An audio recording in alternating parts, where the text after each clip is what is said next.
Not long ago, I was having a conversation with Lucy about her work, and she was telling me about how she struggles to write about what she does, despite finding it easy to talk about her work. So we decided to have a conversation and record it. If you're interested in getting to know Lucy a little bit better, I think you will enjoy the following interview. Thanks so much for watching. Okay, Lucy, this bit's really hard. I need you to put your hands in the air like this and bring them together really, really quickly. Perfect. Okay. You happy now? No, I'm never happy when you're here.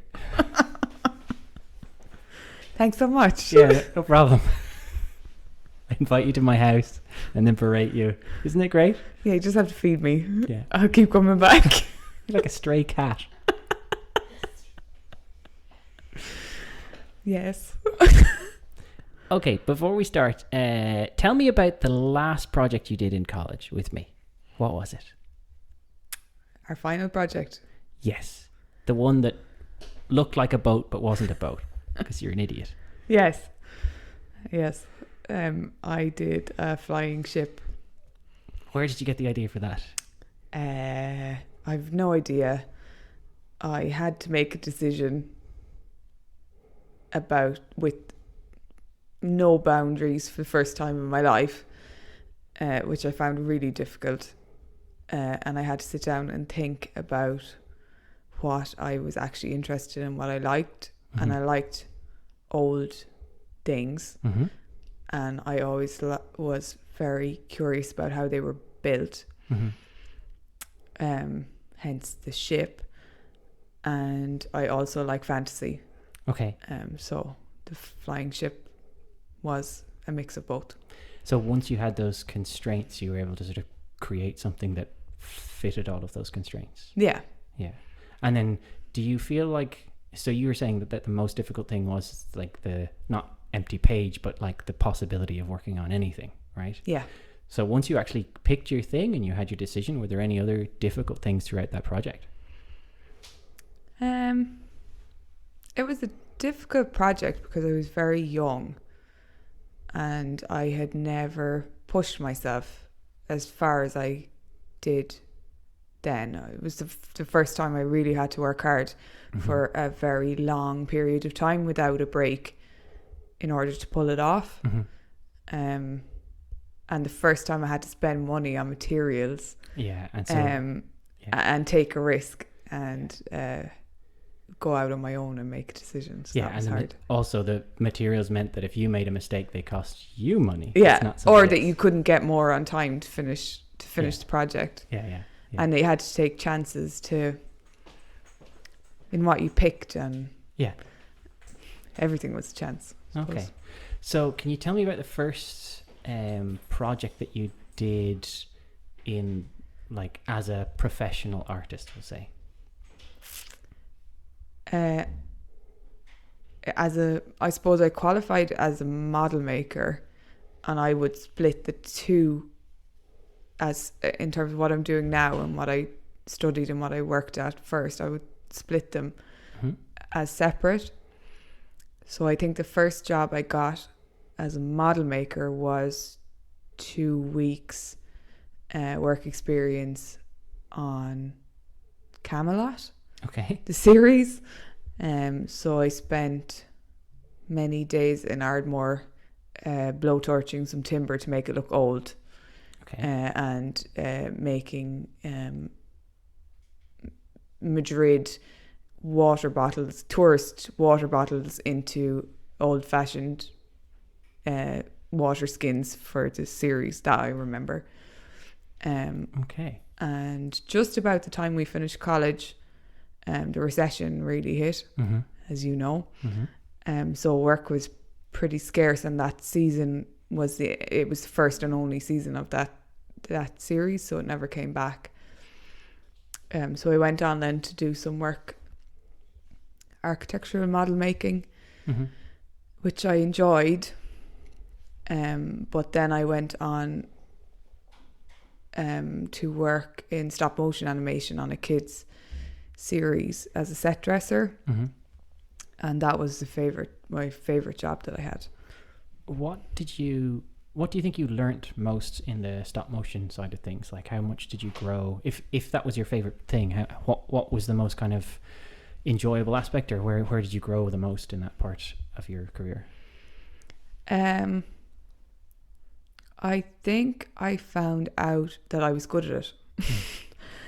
And I always come across as quite confident person, but I'm actually not. I'm just quite good at masking where I'm insecure and where I don't really believe I'm good enough. Sure. So I think that was the first job where I really felt good enough, and I was given responsibility and got to work with a lot of really talented people. And I also got out of my normal comfort zone, which was kind of realistic stuff. I tended to do more realistic stuff, and this was cartoon. It was make believe. It was complete and utter fantasy, and the colors were bananas. And I was really nervous in terms of painting, because I would never have thought that my painting was good enough. But I really learned to paint, and I learned how to use materials and paint on that job in particular. So kind of learning to use color and Yeah. being very adventurous with it. Yeah. Yeah. And how it worked. I didn't really understand how it worked before that. Yeah. Talk to me a little bit more about this feeling of insecurity. Do you still have that kind of nervousness around it, or? I mean, Yeah. And is that with every job you do, or? Yeah. I never really think I'm good enough at anything I do. Never good enough for my own standard. Do you think that pushes you to be better with every job that you're doing? Like, is it a superpower? I think I have it in too big a dose. Okay. But balancing that with being realistic in terms of a realistic expectation, I think it can be good, and I've got better at it. I've got better at it over the years, but overall I usually err on the side of being too hard on myself. Sure. And I think this is something that a lot of artists kind of struggle with. So would you have advice for someone else who maybe has it worse than you? I don't know if I've really figured it out enough, but is there anything that you do that helps? Yeah, I think when you do the work, and you have to put it out in the world, then you can judge yourself based on people's responses. Like, your family's responses are going to be biased. Well, I'm lucky I have a nice family. You might not have a nice family. but my family have always been very encouraging and of everything that I do. Not necessarily overly pretending that everything's great if it isn't, but always very encouraging. So when you put your work outside of your family and people are willing to pay for it, you can't deny that. Yeah. You can't deny that it's good enough. So that was very slow for me, and I found that very, very difficult to actually put a price on my work when I transitioned over into making my own work. But slowly you just have to sit down and with friends who give you a reality check every now and again. And so someone that you trust gives you a good litmus test. Yeah. Okay. Can you tell me about maybe one of the early works that you did in this space that you're quite proud of? Maybe did you overcome something in particular, or did it one that just turned out particularly well? The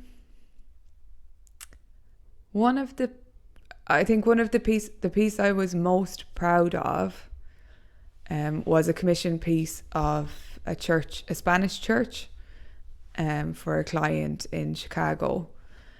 And it was a really detailed piece with a lot of very detailed, small detail. And I really, really enjoyed sculpting. It was really hard work. But I did it at a time when I was working full time. This was on the side. We were in a very small rented house. and I had absolutely no space and no time, and I still did it and finished it, and I'm still happy with the end result now. Nice. And I think anyone who works with their hands or creatively, usually you're not happy with something Yeah. after you finished it, after a couple of weeks, or there's always something that you could do better. And yes, there are things I could do better, but I'm still very proud of that piece. Because of the constraints on the time Yeah. and everything else. It's funny that almost like the time constraints allowed you to get rid of that, all of the negativity, and just concentrate on the work. Yeah. Well, I mean, the nature of a commission as well is, for me, if someone trusts me to make a piece, I don't have time to tell myself that I can't do it. Interesting. I don't have that luxury. If I'm doing something for someone else, it has to be done and it has to be good enough, and that's just it. Yeah. There is no question of whether I will fail or succeed. I have to succeed because I've made the commitment that it's going to be done. Yeah. Yeah. So why churches? They're old. Okay. I always liked them, not in the way that other people do, I think. I don't go to the ruins and I don't sit there for hours and admire how amazing they are. I go and I take a picture, but for me, it's like an escape. When they're in ruins, it reminds me of the history. It reminds me of the people who came before, because you can see their work when it's in ruins. You can see the pieces that went in, whereas when it's plastered and finished, you just see the now, you see the finished. Whereas when it's in ruins, you can see the pieces that went into it and the lives that went into it and the intervening years. And I like history and I'm quite interested in history, but often in terms of people's lives and how their lives were affected, as opposed to major historical events. It's always the lives. And then when I take a piece, like a door or a window, when I imagine things, I don't see a finished picture. I don't ever see a finished picture in my head. I'll see a starting point, and then the picture fills in around the starting point. Interesting. And for me, when I isolate a window or a door, it first of all focuses me on the detail that went into it and makes me appreciate the detail far more, because it's stripped away from the overwhelmingness of the whole thing. But then it has a dual purpose, in that when I look at it, it's no longer linked to just that place. It can be anything. It can be the beginning of anything, whatever line of thought I have that day. If I look at that, I can go that direction. It's no longer tied to the place for me. So it's kind of like you are taking the stories that are there and obvious in the sort of husk of the church ruins, and then you're using those stories to almost start your own stories in the art you do. Yeah, I think that's probably fairly accurate. Yeah. Okay, so did you know that this is how you were going to end up making money? No. The whole concept that I would be an artist would have been absolutely hilariously hilarious to me at college age. It was the furthest thing from my mind. I was determined to have a real job, and to not be trying to sell art and make money in an entirely non-secure way.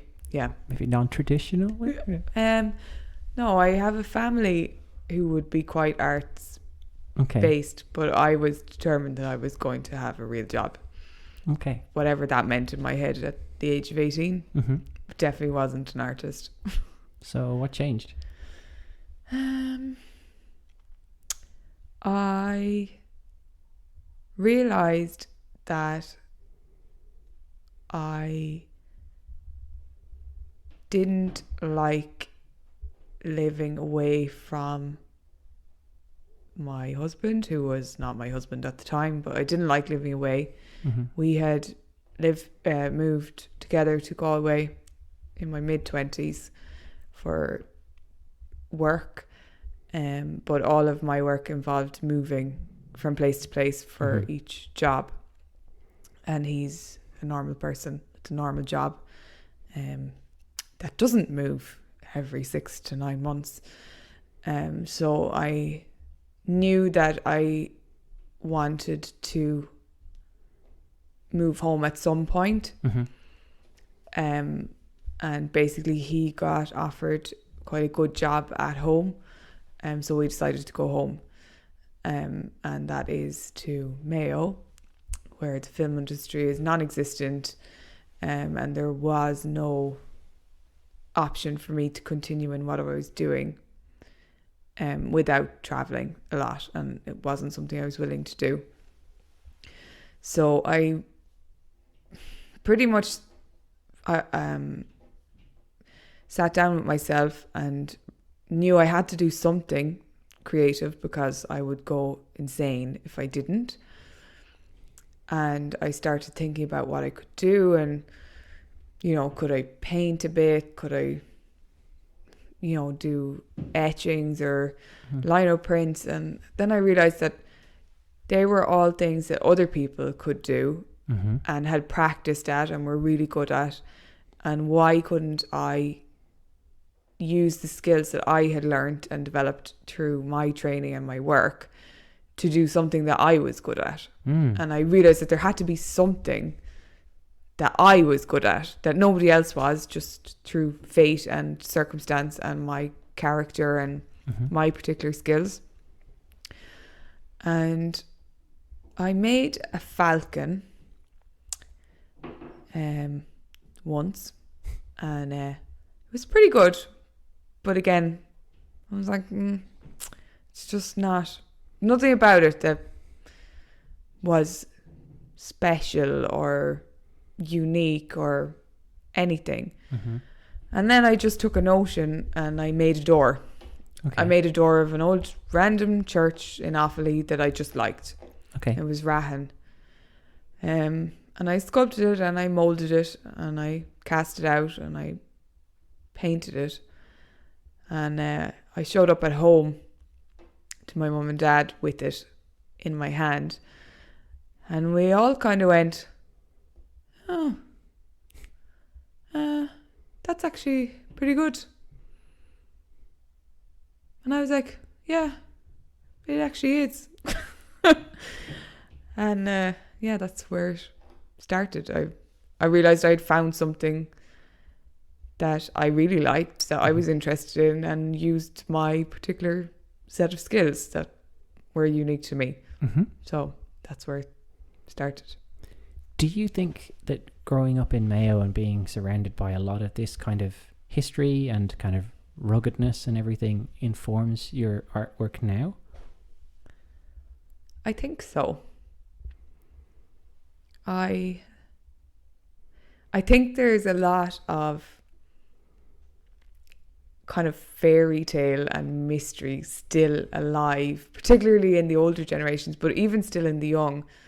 And I would not be a person who's superstitious or would have believed in any of the tales, but it's still alive. It's like people still believe it. Farmers will not drive into certain fields that have fairy forts in them at night. They will not go in. And there are just so many stories still alive. And I think that to some degree did affect me, even though I didn't believe them myself. My parents weren't from the area, so they didn't have those tales passed down through their families, but I still acquired them around me, and the ruins were around me. And I think the two combined is what and my imagination of and my love of stories and escape and ridiculous fairy tale. I think So it's much about it. It's as much about the magic and the lore and the sort of fantasy element as the physical history that it represents. Yeah, I like both. Yeah. Okay. I'm really I'm really fascinated by fantasy and history because they're so interlinked. Like in reality, all of the fantasies or the stories that are passed down existed for a historical reason because of how people behaved.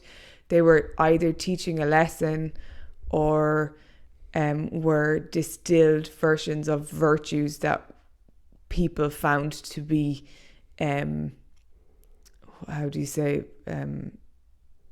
useful or to be admired, or they taught you how not to behave.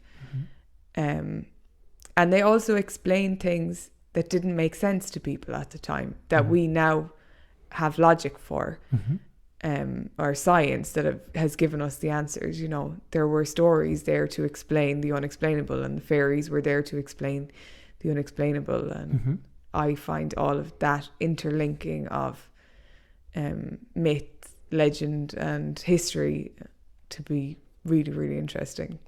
And you see your own work as a kind of continuation of that story or a homage to it, is it? I don't know how I see it. I think I just do it. It's just something I find interesting. I just find it interesting.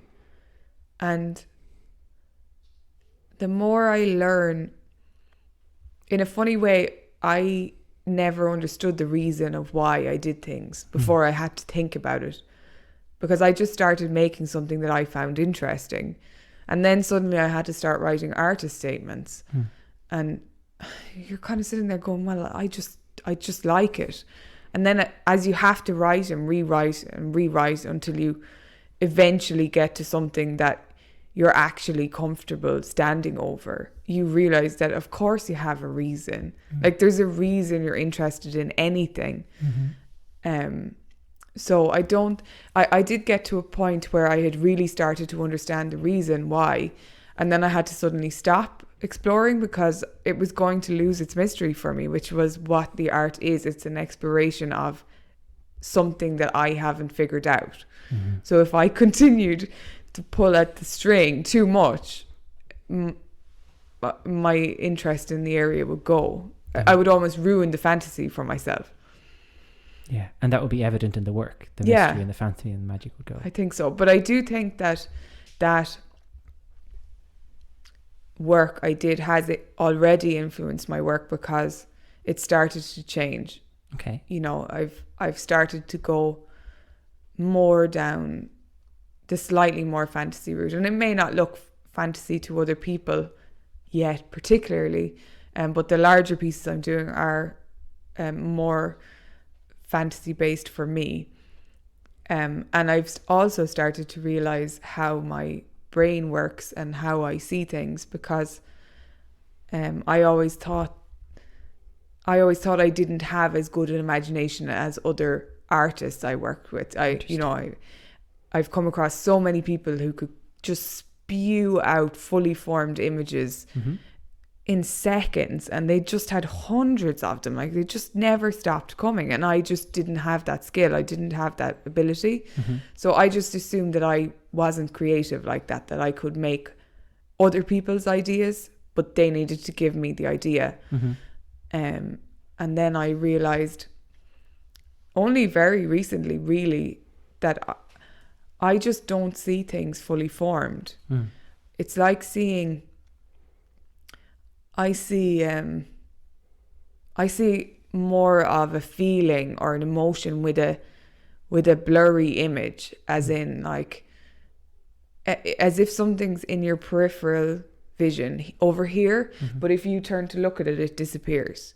So I've learned that I do actually have the ideas, but they're a mix of visual and feelings as opposed to just visual, and I need to almost very roughly scribble them on page, often with paint.